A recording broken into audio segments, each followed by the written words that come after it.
Hello everyone, new একটা ব্লগে তোমাদের সকলকে ওয়েলকাম জানাই। তো আজকের হলো 12ই জানুয়ারি, স্বামী বিবেকানন্দের জন্মদিন।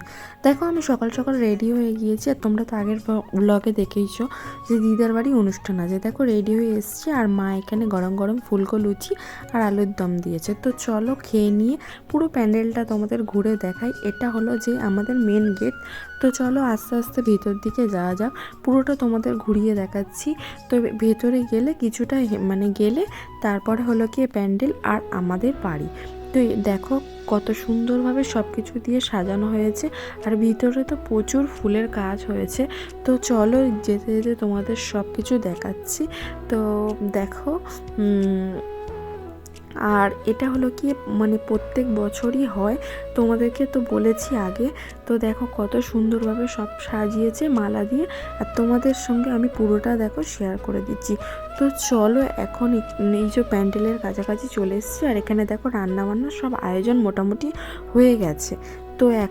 তো এখানে অনেক স্বামীজিকে দিদা ডেকেছিল, ইনভাইট করেছিল, তারাই এসছে। আর এখানে দেখো ফুলের কাজটা প্রত্যেকটা প্যান্ডেলে ফুলের কাজটা এত সুন্দরভাবে করেছে। তো আমি যেটুকুনি পারলাম তোমাদের সাথে শেয়ার করলাম। তো পুরোপুরি সব কাজবাজ কমপ্লিট। তো আজকের এই ক্লিপটা হলো আগের দিন রাতের ক্লিপ। তো তোমরা যারা দেখোনি তাই তাদের জন্য শেয়ার করে দিলাম। তো এই নিয়ে গুরুজি এসেছিলেন কালকে রাত্রিরে। তো এসে উনি আরতিটা করে দিয়ে গেছেন। তো উনি আসতে পারবেন না সেই কারণে, আর তাই তোমাদের সঙ্গেও শেয়ার করে দিলাম। আর উনি দেখো কতক্ষণ ধরে ওনাকে দেখেও কতটা মনে শান্তি। তো উনি ভালোভাবে আরতি করে দিচ্ছেন, আর আমি ভাবলাম এটুকুনি তো তোমাদের সাথে শেয়ার করা যায়, তো শেয়ার করে দিলাম। আর তার পরের দিন দেখো সকালবেলা এখানে বাচ্চাদেরকে নারায়ণ সেবা করা হয়েছিল। তো মালা পরিয়ে সবাইকে বরণ করা হয়েছিল। তো আমি ওখানে তখন অতটা ছিলাম না, আর এখানে সবাই প্রণাম করে নারায়ণ সেবা নিচ্ছিল। আর এই ক্লিপটা তোমাদের দাদাভাই নিয়েছে, আমি ঘরেতে কোনো কাজ করছিলাম সেই কারণে হয়তো এই সময়টা ছিলাম না। তো সবাই একে একে দেখো বাচ্চাদেরকে এখানে হলো কি বাচ্চাদের সবাই বরণ করেছে ফুলের মালা দিয়ে, নারায়ণ সেবা নিয়ে হয়েছে। তো ভাবলাম এইটাও তোমাদের সঙ্গে শেয়ার করে দিই, তো শেয়ার করে দিলাম সেই জন্য। এখন দেখো স্বামীজিদের গলায় সবাইকে মালা দেওয়া হয়েছে, আর এই যে আমার শাশুড়ি মা ওখানে দেখো বরণ করছে। তো সকালে এইগুলো হয়, আর ইনি আর একজন আছে দেখো মালা পরিয়ে দিচ্ছে সবাইকে। তো এই নিয়মগুলো আমার শ্বশুরবাড়িতে প্রত্যেক বছর রীতি অনুযায়ী স্বামীজির জন্মদিনের দিন এই রীতিনীতিগুলো চলে আসছে। তো ভাবলাম আমিও এবারে রয়েছি যখন তোমাদের সাথে শেয়ার করি।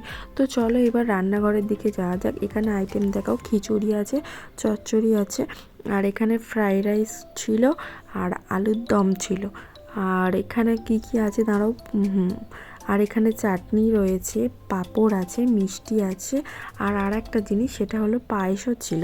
তো আমি তোমাদের দেখো এই যে পায়েস, তো ফ্রাইড রাইস সব এখানে গোছানো রয়েছে, ওখানে খাওয়ানো শুরু হয়ে গেছে। তোমাদের দাদাভাই আছে, দাদাভাইয়ের অনেক বন্ধুরা মিলে সবাই মিলে পরিবেশন করা হচ্ছিল।